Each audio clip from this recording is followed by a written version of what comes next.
Hello, everybody. Welcome back to the QX Financial Podcast. Shadi and I will be sharing with you today a very important concept as we're going through our series of ideas for the Becoming Your Own Banker Infinite Banking concept. So today we want to talk about this idea that everything we do is finance. So we get a lot of questions from people as to, okay, I get the concept of I become my own financing source. I pay myself back. I get that. But I pay for everything in cash. I don't have any debt. I don't borrow from banks. So why would I need this? Why is this concept important or relevant to me? So Shirley, why don't you tell us a little bit about that? All right, great. So, we're always taught that the best way to pay for big ticket items or, just life in general is to pay by cash. If we look at the way that the system is set up and with credit cards and loans and things like that, we can see that the trend tends to go that we spend a lot of money on the credit card or in a loan, and then we tend to spend a lot of time paying all of that back, right? If we were to look at a graph, our net worth, I guess, would drop when we first take out that loan, and then we would slowly build that back up to where we're at net zero. The saver, on the other hand, the way that we're taught is the better way to do it is that one is more financed by our time. So instead of going out and getting a loan, we're going to be saving that money little by little until we have sufficient amount. And as soon as we have that sufficient amount, we spend it, and then again, our account drops to zero. So either way, we're going to end up at zero. And how much equity are we going to be getting out of it, regardless of whether we go the way of a loan or whether we finance with our time and build up savings and then deplete our savings?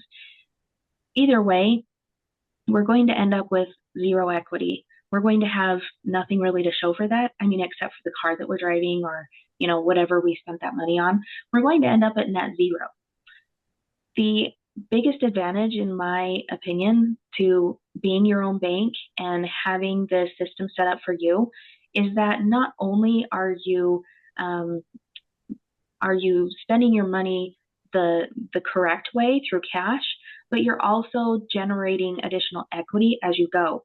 So if you could imagine being able to save up $20,000 for a trip or whatever that is, and then being able to take that money and spend it and enjoy that trip or enjoy that car, while at the same time building equity as if that money never left, that's real power. That means that you can take control of your future, you can plan a little bit better, and you can see that your savings are going to continue to snowball instead of dropping down to that net zero.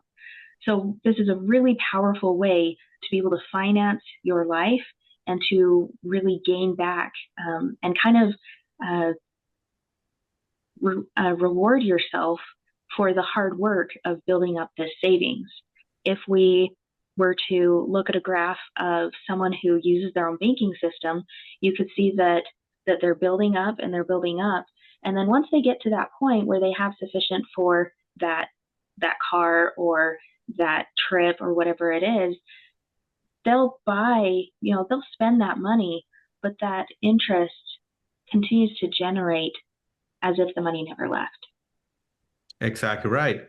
So it's what we call opportunity cost, right? So in summary, when we pay for things in cash, you're not only giving up the cash for the purchase, and especially when you buy a depreciating asset or a life experience, you're not just giving up that cash, but also you're giving up the interest you could have earned on that cash if you would have been able to keep it with you. So what we're trying to suggest here is, what about if you can do both? What about if you can spend your money when you need to and buy the things you gotta buy because you need to buy the car, you need a new suit, you want to take the trip, right? So what about if you can spend your money when you need to, but yet remain able to earn interest on that very money, potentially for the rest of your life, right? That's conceptually what we're talking about. And again, conceptually and mathematically, We haven't found a better way to do this. This is the best way to go about it. Now, here is the catch, however. There are rules we have to follow, and you in the sense that you gotta be an honest banker and understand how the system works, and you gotta respect the system and follow the steps, right? There are some rules to the game, so to speak. So what we're gonna be doing next video finally is we want to show you a real life example of somebody, how can they use their system and what will it look like over an extended period of time, right?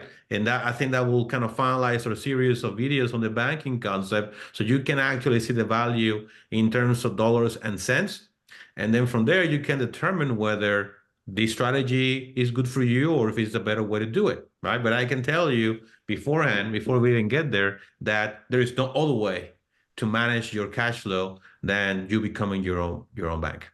Awesome. Well, I think that's really all for today. It was a fairly short video. We wanted to kind of share with you this last concept of the debtor versus the saver. So, Shadi, thank you for explaining that so clearly to us, and we'll see you guys next time with an actual example. All right, bye. Bye bye.